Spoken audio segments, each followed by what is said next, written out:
चलिए स्टार्ट करते हैं। सो लास्ट क्लास में we started the chapter life process, है ना। उसका पहला लाइफ प्रोसेस अपन ने स्टार्ट किया, दैट वाज न्यूट्रिशन। न्यूट्रिशन को ही प्लांट्स और एनिमल्स अलग अलग पढ़ना है दोनों के लिए। तो वी स्टार्टेड विद प्लांट्स, है ना, कि plants show autotrophic kind of nutrition, जहां पे वो फोटोसिंथेटिक हो सकते हैं या दे कैन बी केमिकल या कीमोसिंथेटिक। कीमोसिंथेटिक का मतलब है कि हाँ, using chemicals they prepare their food, मतलब chemicals in the form of energy, they are using chemicals, और वहां पे light was used in the form of energy in photosynthesis. ठीक है, ये डिफरेंस था basic difference between photosynthesis and chemosynthesis. Photosynthesis हमने start किया था, हाँ, कि उसमें हमारे जो मेजर दो रॉ मटेरियल होते हैं वो कौन कौन से होते हैं, carbon dioxide and water. They in the presence of sunlight and chlorophyll prepare food. ठीक है, एंड फूड बनता है in the form of starch, carbohydrate, अपन उसको ग्लूकोज लिखे थे, C6H12O6। ठीक है, चलो उसको आगे बढ़ाते हैं अपन। मैंने कहा था कि हमको फोटोसिंथेसिस के अलग अलग फेजेस देखने हैं, कि ये एक बार में कंटिन्यूअसली नहीं होता है, दो अलग अलग फेज में होता है, लाइट फेज में एंड डार्क फेज में। ठीक है, तो चलिए लास्ट पॉइंट क्या लिखे थे मुझे बताइएगा एक बार।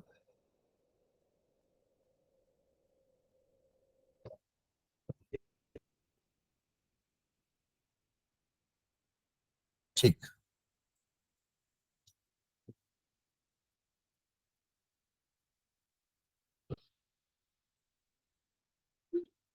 तो ये डाल लीजिए, mechanism of photosynthesis.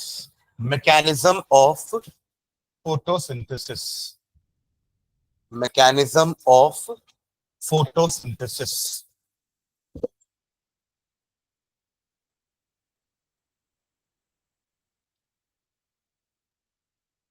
Mechanism of photosynthesis. ठीक है, ये फोटोसिंथेसिस होता कहां पर है? हाँ, लीफ पे। ग्रीन पार्ट्स, है ना, नॉट जस्ट लीफ, अगर स्टेम भी ग्रीन है तो वहां भी हो सकता है। तो every green parts of the plant perform photosynthesis. ठीक है, अगर मैं और डीप में जाऊं तो लीव्स में या ग्रीन पार्ट्स में भी कहां पर, उनके क्लोरोप्लास्ट में। क्लोरोप्लास्ट होता है एक organelle which is found only in plants. तो क्लोरोप्लास्ट में ही क्लोरोफिल है। तो क्लोरोप्लास्ट को ही हम किचन ऑफ द सेल बोलते हैं, बिकॉज अल्टीमेटली फोटोसिंथेसिस क्लोरोप्लास्ट में ही होता है। ठीक है, that is the site of photosynthesis. रही बात रॉ मटेरियल की, तो रॉ मटेरियल कहां से मिलते हैं प्लांट्स को? From environment. कार्बन डाइऑक्साइड उनको एनवायरमेंट से मिल रहा है, वाटर उनको एनवायरमेंट से मिल रहा है, जो हम वाटर दे रहे हैं रूट्स में, that is taken up by xylem, और वो लीव्स तक पहुंच रहा है, क्लोरोप्लास्ट तक पहुंच रहा है। तो रॉ मटेरियल्स उनको ऐसे एनवायरमेंट से मिल रहे हैं। कार्बन डाइऑक्साइड उनको कैसे मिल रहा है? एनवायरमेंट से मिल रहा है, बट वो ले कैसे रहे उस कार्बन डाइऑक्साइड को? Through stomata. लीफ के सरफेस के नीचे स्टोमेटा है, देयर आर पोर्स, है ना, they are known as stomata, which are surrounded by guard cells. हम पढ़ेंगे इसके बारे में भी अभी, कि CO2 वो लेते कैसे हैं। स्टोमेटा की हेल्प से लेते हैं, उनके पास तो नॉस्ट्रल है नहीं कि वो सांस लेने में उनके पास नाक है, या कि वहां से वो कार्बन डाइऑक्साइड ले लेंगे, राइट। तो उनके पास क्या है? Special pores called stomata. Using that they take in carbon dioxide and leave oxygen. ठीक है, चलिए मैकेनिज्म में लिखेंगे।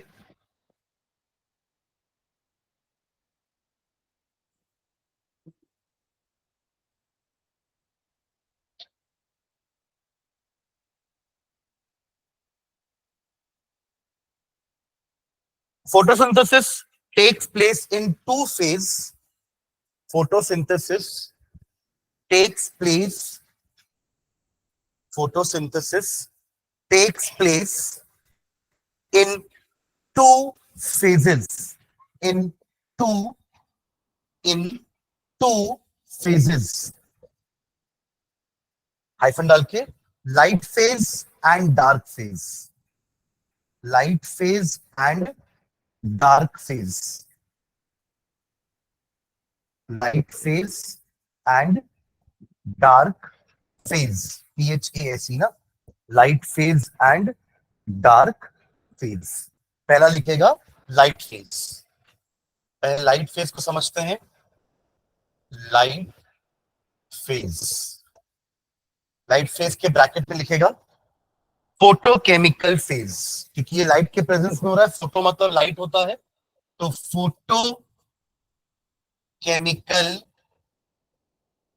फेज, लाइट फेज को हम क्या कहते हैं? Photochemical phase. ठीक है, इसमें आइफन डाल के लिखेंगे। इसमें क्या क्या चीजें होती है तो लिखना नीचे। It can be studied under, it can be studied under, it can be studied under, it can be studied under two headings, two headings, two headings, यानी दो चीजें होती हैं during light phase. It can be studied under two headings.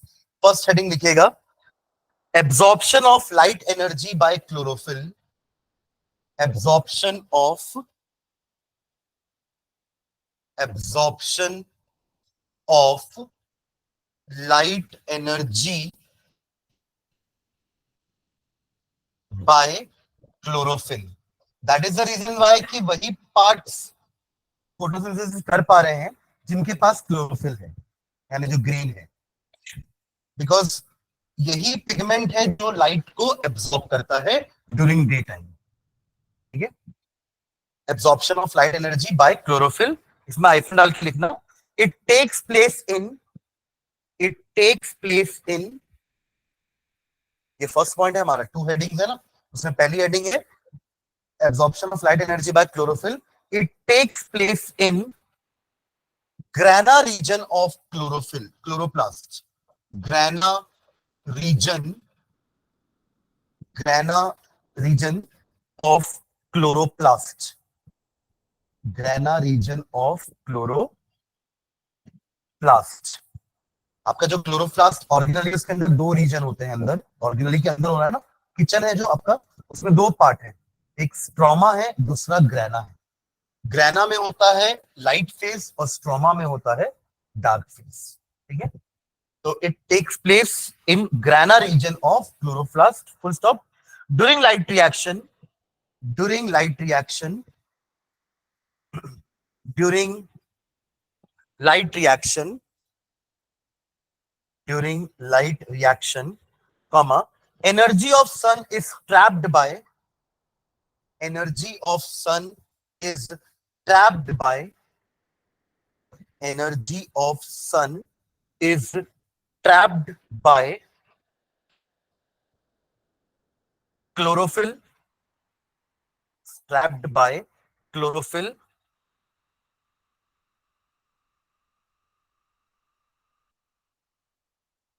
full stop, trapped by chlorophyll। ठीक है, second heading लिखेंगे, ये first heading थी, second heading conversion of light energy, conversion of light energy to chemical energy, light energy to chemical energy, and splitting of water molecule, and splitting of water molecule, water molecule into hydrogen and oxygen, into hydrogen and oxygen। ये हमारी second heading, ये भी light phase में ही हो रहा है। तो light phase के अंदर अपन दो हेडिंग पढ़ रहे हैं, पहले लाइट एब्जॉर्ब करना, फिर उस लाइट एनर्जी को केमिकल एनर्जी में कन्वर्ट करना, उसी लाइट एनर्जी से वाटर को ब्रेक करना इन the form of H2 and O2। ठीक है, हाइफन डाल के लिखेंगे the energy absorbed bye chlorophyll, the energy absorbed bye chlorophyll, जो भी दिन के समय पे लाइट एनर्जी क्लोरोफिल ने एब्जॉर्ब करी है, the energy absorbed bye chlorophyll is responsible for carrying out, is responsible for carrying out is responsible for carrying out following three functions. Is responsible for carrying out following three functions. Following three functions. ABC करके लिखेंगे पहले A. Following three functions. First A, formation of ATP. Formation of ATP, adenosine triphosphate. ATP, formation of ATP. Hyphen डाल के लिखेंगे. For the formation of ATP, for the formation of ATP, for the formation of ATP, comma ADP. ADP banana ATP है, पर बनाएंगे किससे? ADP से. ADP bracket में इसका फुल फॉर्म लिखो, एडिनोसाइन डाइफॉस्फेट. एडिनोसाइन डाइफॉस्फेट, यानी कि एक फॉस्फेट कम है ना, एक और जुड़ जाएगा तो ट्राई हो जाएगा, है ना. तो for the formation of ATP, ADP joins a phosphate group. ADP joins a phosphate group. एक फॉस्फेट ग्रुप और ऐड कर लेता है तो ट्राई हो जाएगा. ADP was adenosine diphosphate. Phosphate क्या होता है? PO4 का 3 नेगेटिव, ये होता है फॉस्फेट आयन. ठीक है. तो ऐसे पहले इसके पास 2 फॉस्फेट आयन थे, एक और ऐड करेगा तो 3 हो जाएंगे, बन जाएगा ATP. और यही तो हमारा एनर्जी करेंसी है, इसी को यूज करेंगे अपन फिर डार्क फेज में कार्बन डाइऑक्साइड को ग्लूकोज में कन्वर्ट करने के लिए. ठीक है. तो ADP joins a phosphate group. ये आपका ATP वाला काम हुआ. ठीक है. चलो नेक्स्ट D. 3 फंक्शन परफॉर्म कर रहा है ना, एक तो ये हो गया ATP बनाना, दूसरा photolysis of water. Photolysis of water. Photolysis of water. Photo मतलब लाइट, लिसिस मतलब ब्रेकिंग. लाइट के हेल्प से ब्रेक करना वाटर को इन H2NO2.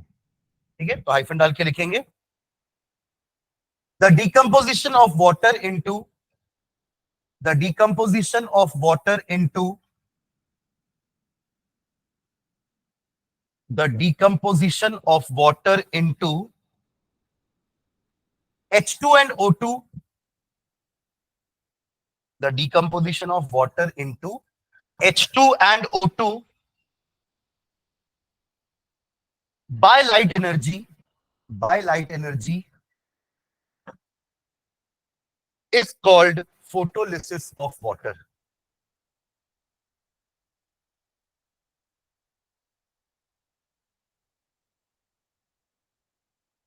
Is called photolysis of water.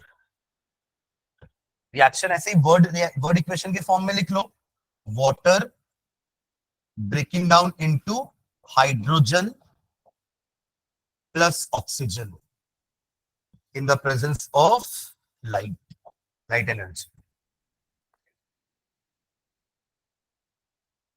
ठीक है. ये हो गया आपका B, second function.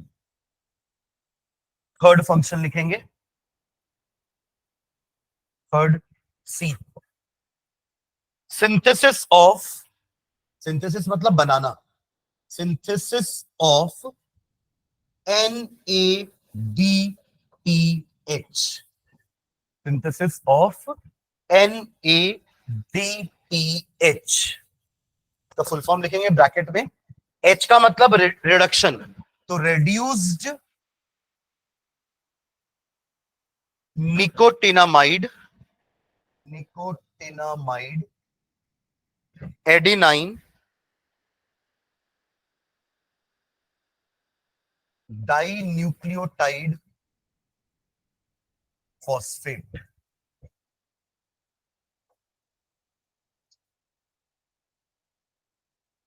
reduced nicotinamide adenine dinucleotide phosphate. Organic molecule है ये, जिसको अपन NADP को NADPH में कन्वर्ट कर रहे हैं. This is NADP, it is converted into NADPH. हमारे पास यहाँ पे हाइड्रोजन भी तो निकला है ना, तो वही हाइड्रोजन से हमारा NADP क्या हो जाएगा, रिड्यूस टू NADPH। ये एक्चुअली ये NADPH ATP ये दोनों यूज होगा अगले फेज में, लाइट डार्क फेज में। अभी तक कार्बन डाइऑक्साइड का जिक्र नहीं किया हमने अभी तक, राइट। तो ये अब शाम वाले यानी कि डार्क फेज में होगा, ठीक है। चलो इसमें एक लाइन लिखेगा नीचे, the released hydrogen, the released hydrogen, कहां से रिलीज हुआ हाइड्रोजन, वाटर से ना। देखो O2 जो रिलीज हुआ वो तो एटमॉस्फेयर में चला गया एज अ बाई प्रोडक्ट, हमारे लिए यूजफुल है ना वो oxygen, oxygen is use for respiration, ठीक है। तो the released hydrogen from water, the released hydrogen from water are made available to, are made available to, are made available to NADP, capital letter में लिखेंगे, are made available to NADP and reduces it to NADPH, and reduces it to NADPH, and reduces it to NADPH। ये पूरा हुआ light phase. इसको आप लोग same number दीजिए जो मैं यहाँ पे नंबरिंग दिया हूं ना, कैपिटल ए मतलब आपका लाइट फेज था, अब कैपिटल बी रहेगा डार्क फेज। लिखिए कैपिटल बी, कैपिटल बी। ये पूरा समझ में आ गया फ्लो, एक बार देखेंगे वापस सभी। पहला फेज था लाइट फेज, जिसको हम फोटोकेमिकल फेज बोल रहे हैं। इसमें दो काम हो रहे हैं, सुन रहे हैं क्या, इसमें दो काम हो रहे हैं। पहला तो लाइट एनर्जी एब्जॉर्ब करना बाय क्लोरोफिल, और दूसरा उसी लाइट एनर्जी की हेल्प से क्या करना, तीन एक्टिविटी करना। पहला एक्टिविटी एडीपी को एटीपी में कन्वर्ट करना, दूसरा वाटर को ब्रेक डाउन करना इनटू H2 and O2। वो O2 तो रिलीज हो गया एटमॉस्फेयर में, और वो H2 की हेल्प से NADP को NADPH में कन्वर्ट करना।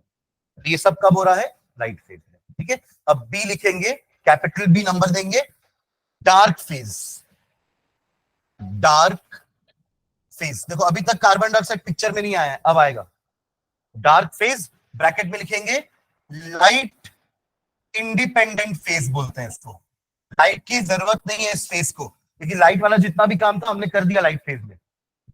Light independent phase, light independent phase वो हो रहा था ग्रेना रीजन में, ये होगा स्ट्रोमा रीजन में, ठीक है। चलिए इसमें लिखेंगे, in this phase, in this phase, in this phase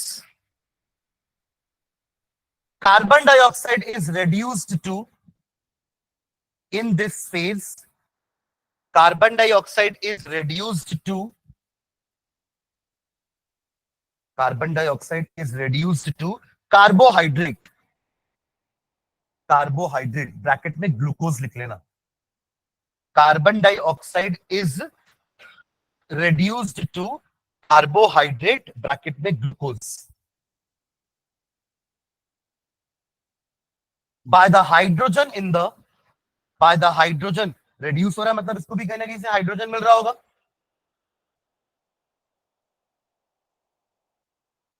by the hydrogen in NADPH, by the hydrogen in NADPH, by the hydrogen in NADPH, and by utilizing, and by utilizing, and by utilizing chemical energy stored in ATP, and by utilizing chemical energy stored in ATP। NADPH भी help कर रहा है CO2 को reduce होने में, साथ में ATP भी हेल्प कर रहा है एनर्जी देने में, stored in ATP, full stop। Dark reaction takes place in, dark reaction takes place in stroma region, stroma region of chloroplast, stroma region of chloroplast। Dark reaction takes place in stroma region of chloroplast। नीचे line में लिखेंगे, एक paragraph बनाएंगे।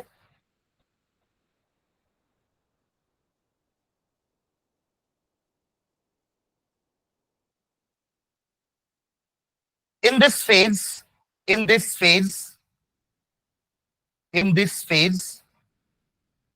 CO2, carbon dioxide, CO2, first of all combines with CO2, first of all combines with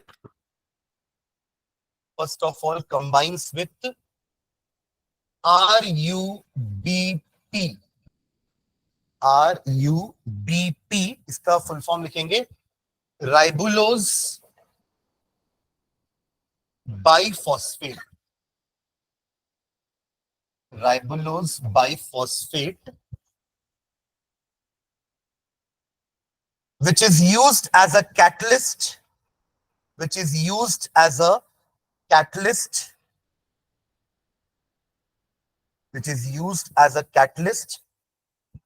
for the synthesis of carbohydrate. Full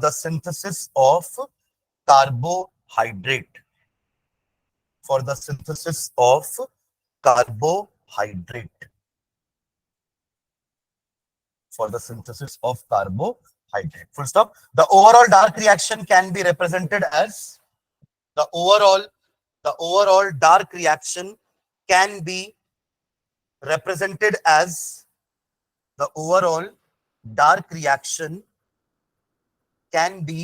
represented as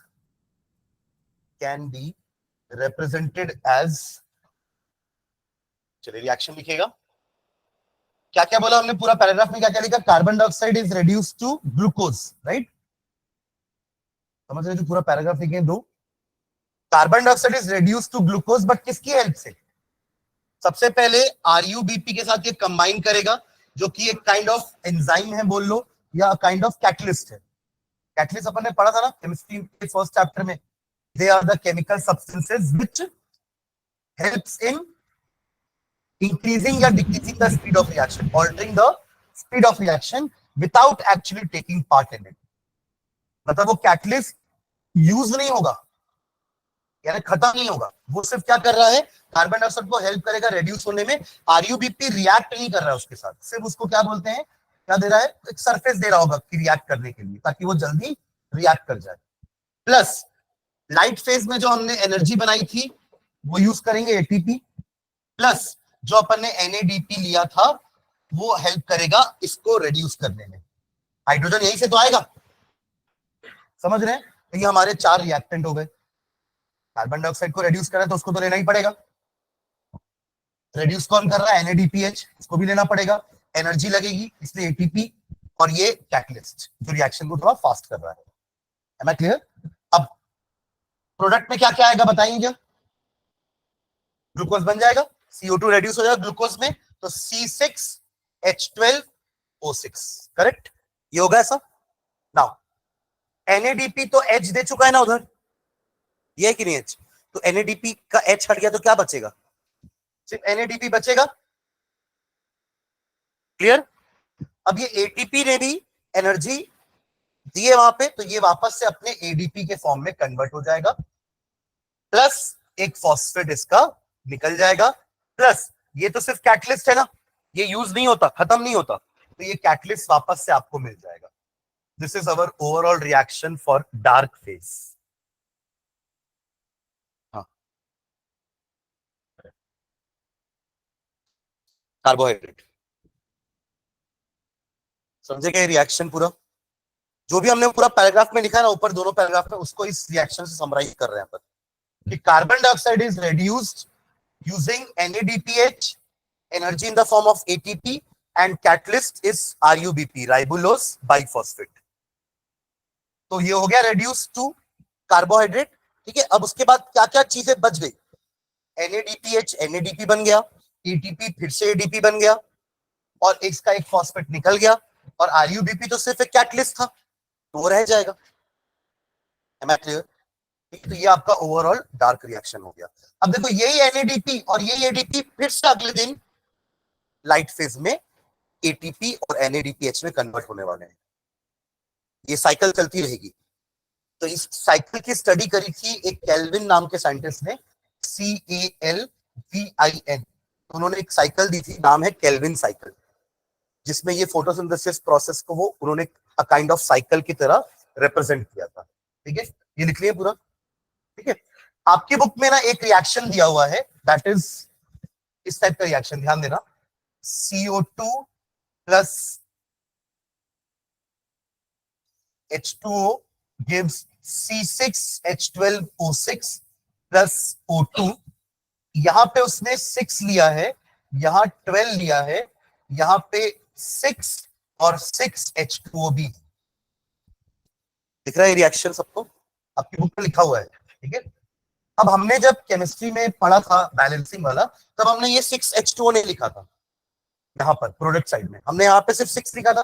अगर आप जैसे maths में equation solve नहीं करते हो क्या, एक्स वाई को इधर भेजते हो इक्वेशन के इस तरफ, तो ये इधर आएगा तो ये +6 इधर आके -6 हो जाएगा, और 12 में से एक 6 चला जाएगा तो 6 ही बचेगा। अल्टीमेटली रिएक्शन वही होता है। बट ऐसा क्यों लिख रहा है, उसका एक रीजन मैं आपको बता रहा हूँ, ध्यान दीजिएगा, ध्यान से समझिएगा। देखो कितना ऑक्सीजन बन रहा है हमारा, 6 ऑक्सीजन बन रहा है, करेक्ट। कितने ऑक्सीजन बन रहे हैं, 6। अभी हमने क्या समझा कि जितना भी ऑक्सीजन बनता है वो कब बनता है, लाइट फेज में।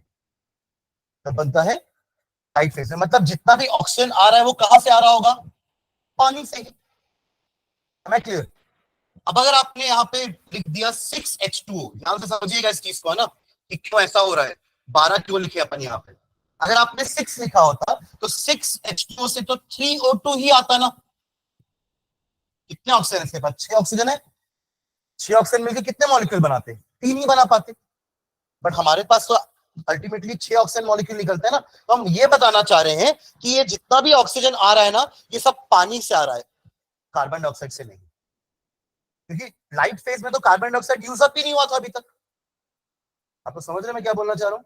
तो पूरा का पूरा ऑक्सीजन कहां से आता है, पानी से। तो अगर आपने 6H2 लेके रिएक्शन को लिखा तो 6O2 को आप जस्टिफाई नहीं कर पाओगे कि यहाँ पे 6O2 कैसे आया। आपने तो पानी 6H2 ही लिया था, और आप खुद बोल रहे हो कि पानी पूरा ऑक्सीजन कहां से आ रहा है, पानी से ही आ रहा है, फोटोलिसिस करके। ठीक है ना, फोटोलिसिस की लाइट के हेल्प से वाटर ब्रेक हो रहा है इनटू H2 एंड O2, ये लिखे थे ना ऊपर भी।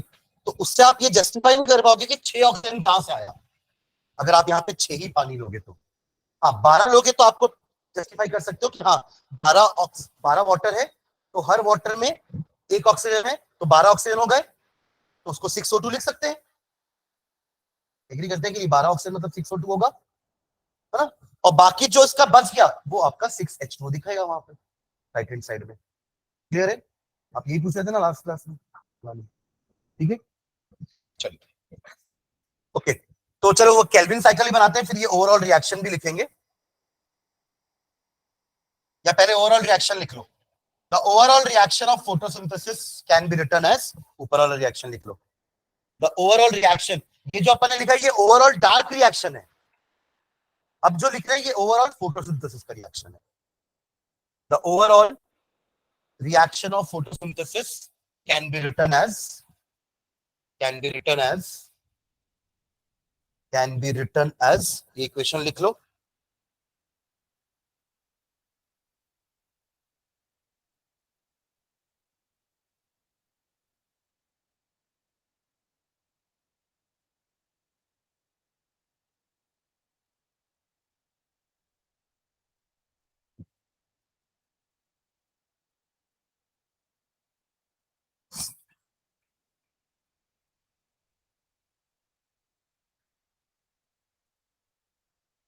ठीक है, इसलिए रिएक्शन पूरा बैलेंस फॉर्म में नीचे लिखेंगे, नोट करके लिखेगा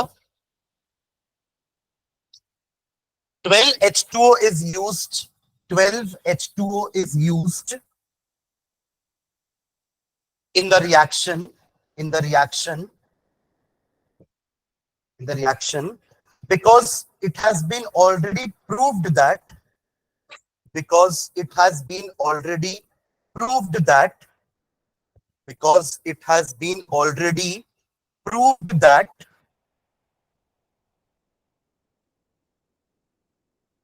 oxygen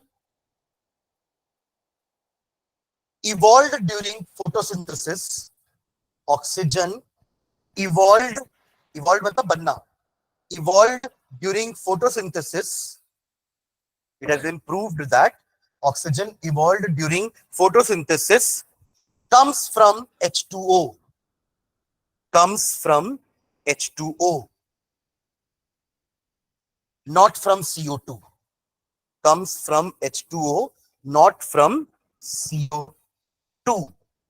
Full stop. If 6H2O is taken, अगर हम 6H2O लेंगे अपने इक्वेशन में, if 6H2O is taken, then 6O2 will not be released. 6H2O से तो 3O2 ही बनेगा. क्या लिखे line? If 6H2O is taken, then 6O2 will not be released. Only 3O2 will be formed. Yeah, only 3O2 is produced. Only 3O2 is produced. Full stop. So 12H2O produces. So 12H2O produces. So 12H2O produces 6O2. 12H2O से बन जाएगा ना 6O2. ठीक है.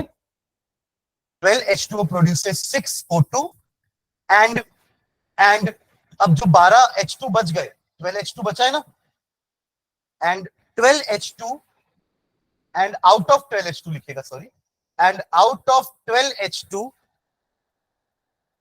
Glucose में कितने जा रहे हैं? 12. 12H2 मतलब टोटल 24H2 हो गए, 24H हो गए ना. 12H2 का मतलब कितने हाइड्रोजन हो गए? 24. 12 इंटू 2, तो उसमें 24 में 12 इधर चले गए और 6 इधर चले गए, 12 इधर चले गए. ठीक है, तो 12 12 हो गया 24 पूरे. तो वही लिखना अपन, out of 12H2, 12 atoms of hydrogen, 12 atoms of hydrogen is used in glucose, is used in glucose, and the remaining forms water, and the remaining forms water. वही 6H2O. ठीक है, and the remaining forms water.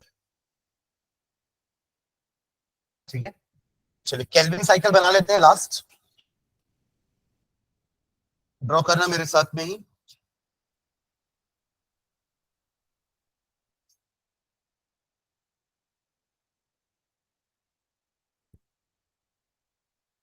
क्या हो गया?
समझने की कोशिश करो इस ब्लॉक डायग्राम को, जो अपन ने पूरा अभी तक ऊपर लिखा है आज, मैकेनिज्म ऑफ फोटोसिंथेसिस.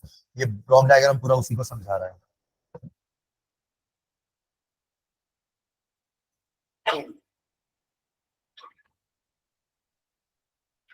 यहाँ आप लिख सकते हो लेफ्ट वाला क्या है, लाइट रिएक्शन है, लाइट फेज में हो रहा है रिएक्शन, और राइट वाला आपका डार्क रिएक्शन.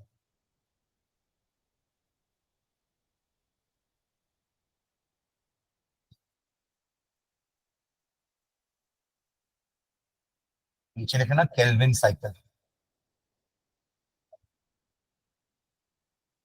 ये हो रहा है ग्रेना रीजन में, क्लोरोप्लास्ट के ग्रेना रीजन में, और ये हो रहा है क्लोरोप्लास्ट के स्ट्रोमा रीजन में।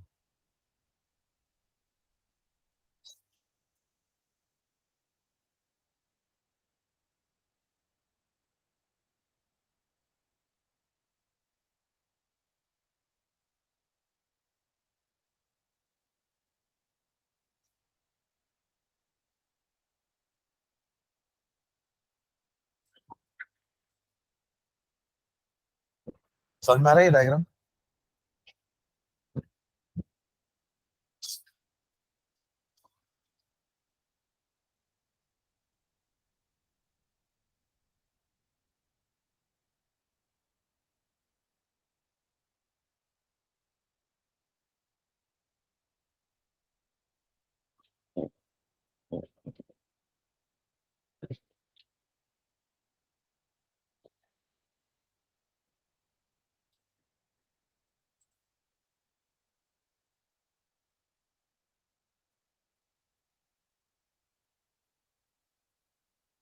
ठीक है, एक बार देखेंगे, समराइज करते हैं पूरा।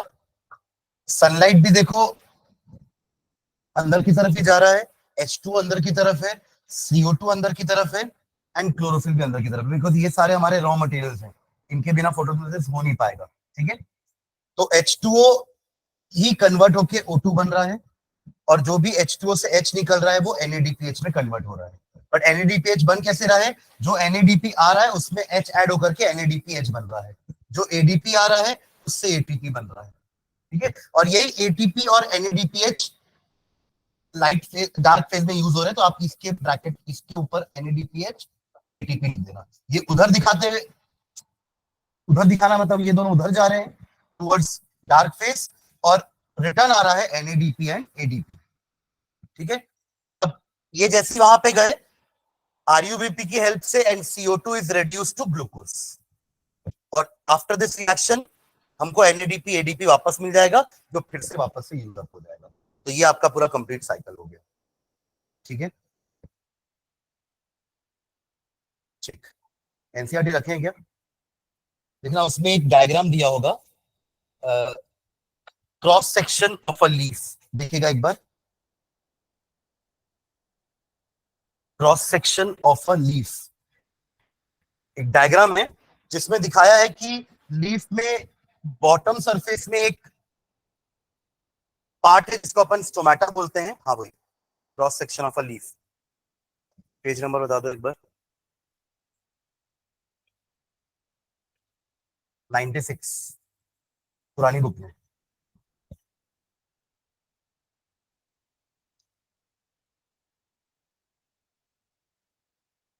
ठीक है, उस डायग्राम को स्टडी करना, एक बार देखना उस डायग्राम में क्या क्या दिखेगा आपको। ऊपर के लेयर में अपन बोल रहे हैं वो एपिडर्मिस है, जैसे हमारा स्किन होता है वैसे ही लीफ का भी ऊपर क्या होता है, एपिडर्मिस होता है। एक लेयर होती है क्यूटिकल नाम की, जो ट्रांसपिरेशन में हेल्प करती है। उसके नीचे अपन आएंगे तो देर आर पेरेन्काइमा सेल्स, पढ़ते थे ना अपन, पेरेन्काइमा, कोरेन्काइमा, स्क्लेरेन्काइमा। तो पेरेन्काइमा सेल्स आर देयर, जो सॉफ्ट पार्ट में होते हैं। ठीक है, आप इतनी मोटी लीफ थोड़ी ना होती है, वहां पे आपको दिख रहा होगा क्रॉस सेक्शन इतना दिख रहा है ना, एक्चुअली इतनी मोटी लीफ थोड़ी ना होती है, वो लीफ पतली सी है, उसी का क्रॉस सेक्शन यहाँ पे जूम करके दिया हुआ है। ठीक है, और फिर अगर आप नीचे आएंगे तो यू विल फाइंड सबसे बॉटम मोस्ट लेयर में आपको मिलेगा गार्ड सेल्स, क्लोरोप्लास्ट। क्लोरोप्लास्ट वहां पे गार्ड सेल्स होंगे, और गार्ड सेल्स के बीच में होता है स्टोमेटा। ठीक है, इस टाइप के गार्ड सेल्स होते हैं, ध्यान दीजिएगा।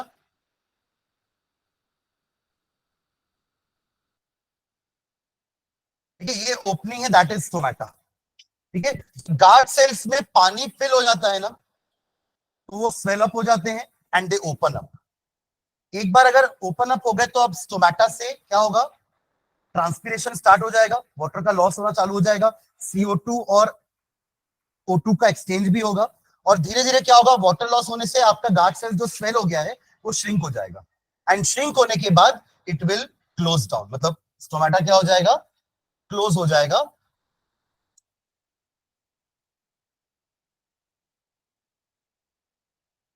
ठीक है, जो भी आपको ये ओपनिंग दिख रही है ना ये बीच में, ये ओपनिंग क्या हो जाएगी, शट डाउन हो जाएगी, बिकॉज वो क्या हो गए हैं, श्रिंक हो गए हैं।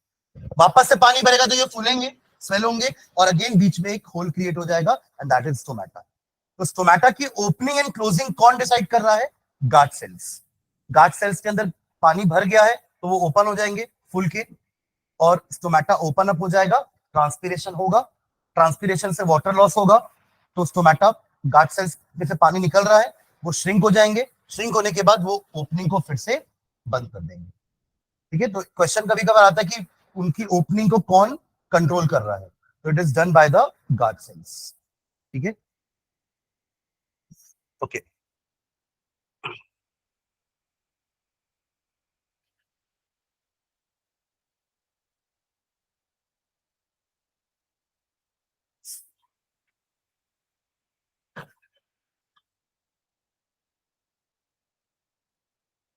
लिखना एक सब हेडिंग इसी में ही, बस ये लास्ट टोमेटा का ही ओपनिंग का देख के अपन ऑर्डर ऑफ न्यूट्रिशन खत्म करेंगे ना। ये कहाँ से बनाए हो? ये कॉपी स्कूल की है क्या? स्कूल में डायग्राम बनवा दिए वाला? नहीं तो ये डायग्राम बनवाए हैं। अच्छा, नहीं इसका डायग्राम नहीं आएगा, आने से लेबलिंग पार्ट आ सकता है कि आपको लेबल करना होगा कि ये सारी चीजें क्या क्या है। ठीक है, ओके, लिखिएगा इसमें।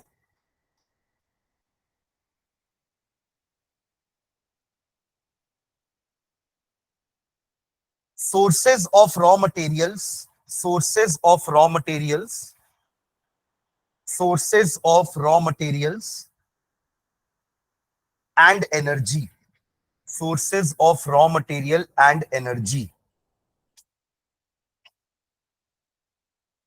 इसमें नीचे लिखेगा carbon dioxide, carbon dioxide, carbon dioxide is obtained from atmosphere, carbon dioxide is obtained from atmosphere, carbon dioxide is obtained from atmosphere and is taken in, and is taken in, and is taken in with the help of stomata, is taken in with the help of stomata, with the help of stomata, which is, which is an opening present, which is an opening present, which is an opening present, opening present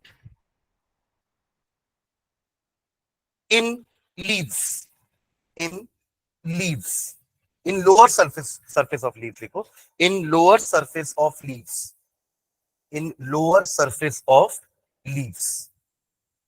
तो stop, next line में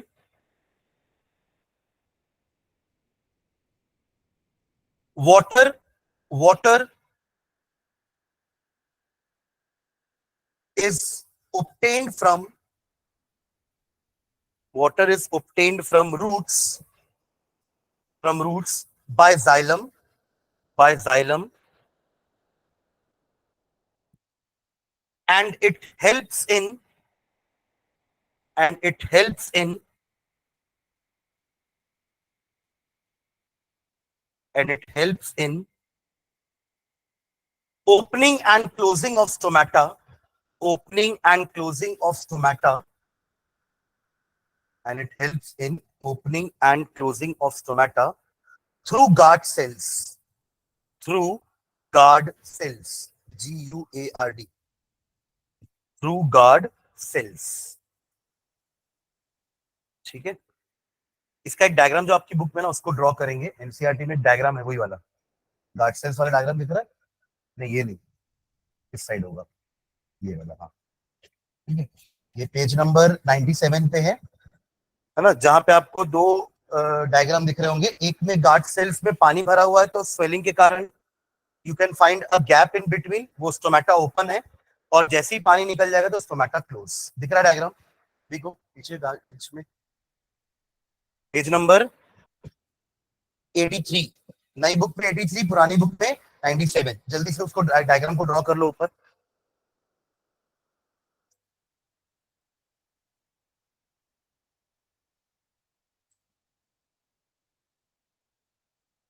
नीचे लिख रहे हैं ना, open stomata, close stomata ना। अरे page number बताया ना भाई। गार्ड सेल वगैरह की लेबलिंग भी कर लेना। ये गार्ड सेल है, लिखा है ना उसमें गार्ड सेल वगैरह।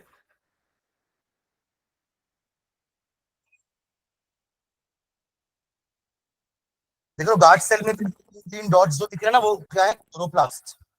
Can you see green dots? वो क्या है? क्लोरोप्लास्ट। Open mat. आप लोग ड्रॉ कर रहे हैं online? Sir. Yes, sir. Yes, sir.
हो गया? दोनों डायग्राम बन गए।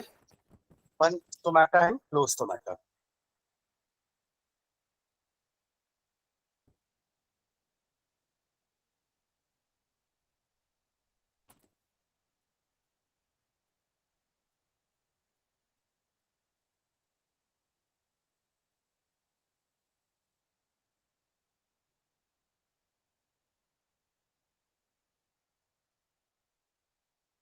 और वो क्रॉस सेक्शन वाले लीफ वाले डायग्राम में ना, सिर्फ लेबलिंग याद रखना, वो ऐसा कुछ डायग्राम आपको पूरा बनाने नहीं आएगा। ठीक है? बोर्ड्स के हिसाब से कुछ डायग्राम आते हैं और लेबलिंग छोड़ देता है। आपको बोलेगा कि लेबल करो, सारे पार्ट्स लिख देगा 1 2 3 4। Label the parts 1 2 3 4। तो आपको लेबलिंग करनी है। ठीक है? उस हिसाब से डायग्राम को समझिएगा, लीफ वाला डायग्राम। ठीक है?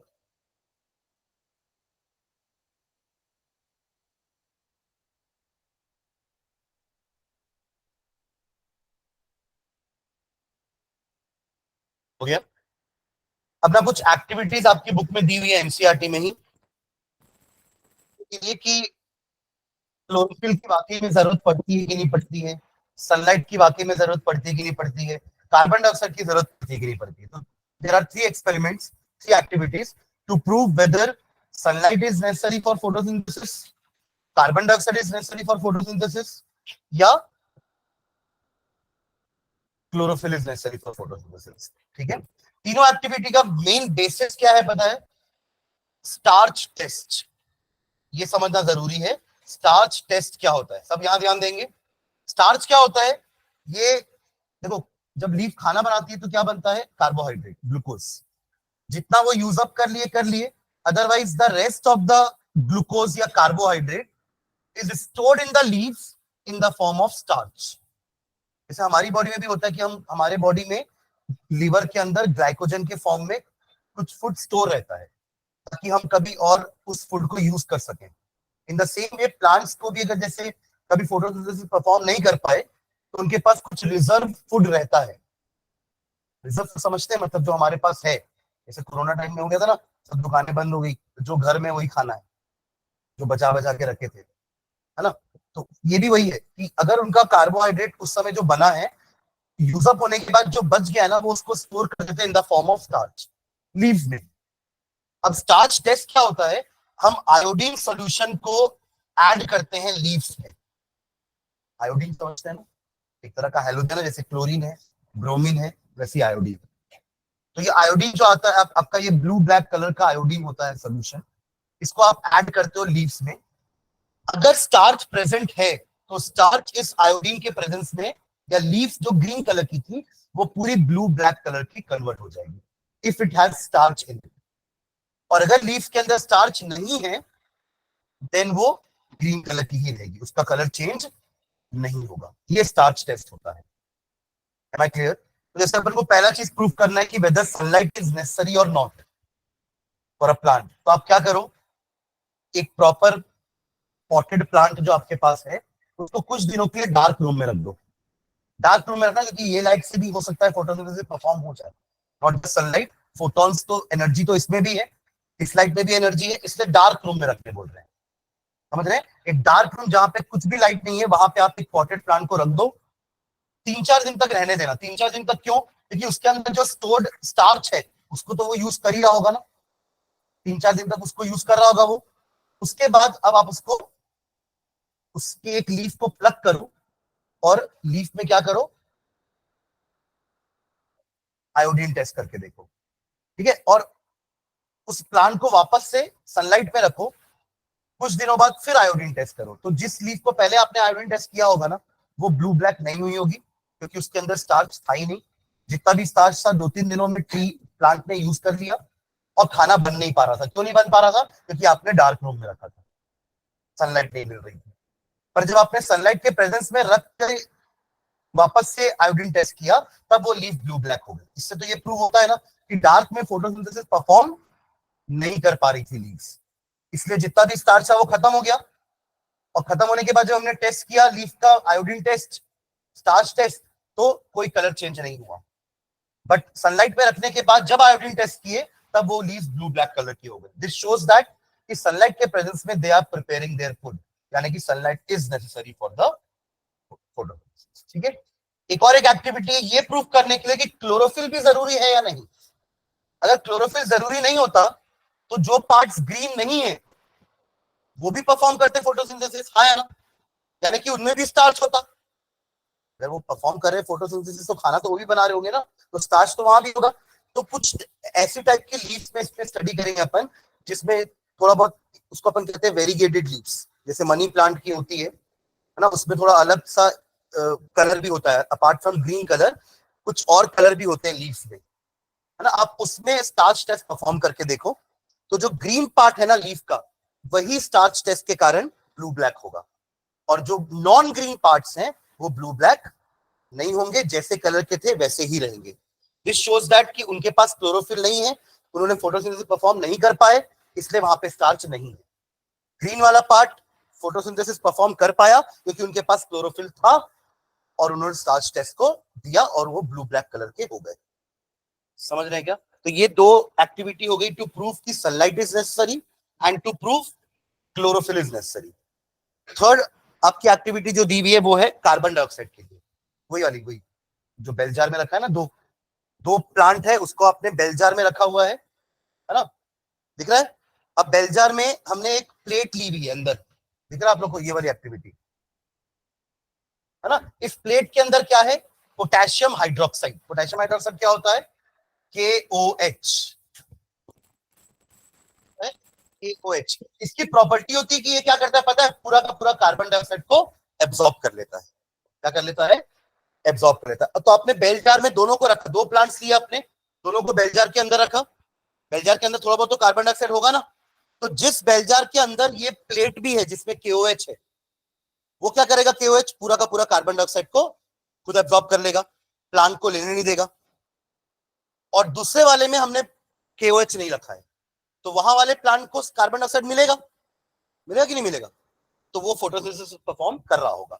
अब आप दोनों की लीव्स को प्लग करो और दोनों में स्टार्च टेस्ट करो, यू विल फाइंड कि जिस बेल जार के अंदर जो प्लांट था जिसमें KOH भी रखा था हमने, वो वाली लीव्स ब्लू ब्लैक कलर की नहीं होंगी, क्योंकि वो बेचारे फोटोसिंथेसिस परफॉर्म ही नहीं कर पाए। क्यों? क्योंकि उनके साथ क्या पड़ा हुआ था? KOH। उसने पूरा का पूरा कार्बन डाइऑक्साइड एब्सॉर्ब कर लिया, उनको कार्बन डाइऑक्साइड मिल ही नहीं पाया, तो वो ग्लूकोज या स्टार्च बना ही नहीं पाए। तो स्टार्च था ही नहीं, तो क्या ब्लू ब्लैक होगा? और वही दूसरे बेल जार के अंदर जो पॉट प्लांट है वहां तो KOH नहीं रखा हुआ था, तो वहां पे CO2 था भरपूर, तो प्लांट्स यूज्ड दो CO2 एंड प्रोड्यूस्ड स्टार्च, तो वो वाली लीव्स ब्लू ब्लैक कलर की हो जाएगी। समझ रहे हैं? तो तीनों एक्टिविटी में we have performed this test. Ultimately last में इसी से प्रूव होगा कि लीफ के अंदर स्टार्च बना कि नहीं बना। समझ रहे हैं? आपने लाइट नहीं दी तो नहीं बन पाया स्टार्च, तो स्टार्च नहीं बना तो ब्लू ब्लैक नहीं हुई। जिनको लाइट मिली वो ब्लू ब्लैक हो गए क्योंकि उनमें स्टार्च बना। Same happened with chlorophyll also, कि जिस पार्ट में क्लोरोफिल था वहां खाना बना, वहां स्टार्च था, तो वो ब्लू ब्लैक हुए। और जो नॉन ग्रीन पार्ट्स थे उसमें क्लोरोफिल नहीं था, वो खाना नहीं बना पाए, तो उन्होंने स्टार्च टेस्ट नेगेटिव दिया। नेगेटिव मतलब ब्लू ब्लैक नहीं हुए। ये प्रेजेंस है, जो ब्लू ब्लैक होना यानी कि स्टार्च का प्रेजेंस शो करना। क्लियर? और थर्ड वाला CO2 वाला था कि CO2 नहीं था तो फोटोसिंथेसिस नहीं हो पाया, तो वहां की लीफ स्टार्च टेस्ट नेगेटिव दी, ब्लू ब्लैक कलर की नहीं हुई। और जो आपका कार्बन डाइऑक्साइड जिनको मिला उन्होंने फोटोसिंथेसिस परफॉर्म किया, उनके लीफ में स्टार्च बना and they showed positive starch test, यानी कि उनकी लीफ ब्लू ब्लैक कलर की हो गई। समझ गए तीनों एक्टिविटी? ये तीनों एक्टिविटी आपकी बुक में एक्टिविटी 5.1, 5.2, 5.3 इस नाम से होगी, है ना? उसको एक बार रीड करना, ठीक है? चलो ठीक है, फिर आगे अपन नेक्स्ट क्लास में, ये अपना ऑटोट्रॉपिक न्यूट्रिशन हो गया है। हम next class will start with heterotrophic nutrition, यानी कि न्यूट्रिशन इन एनिमल्स, ठीक है? चलिए, बट ये एक्टिविटी एक बार रीड करना, ठीक है? जो मैंने अभी आपको तीनों एक्टिविटी समझा दी ना, इस तीनों एक्टिविटी को आप अपने बुक में ही रीड कर लेना एक बार। चलो, थैंक यू। सर टाइमिंग में कुछ है? अच्छा,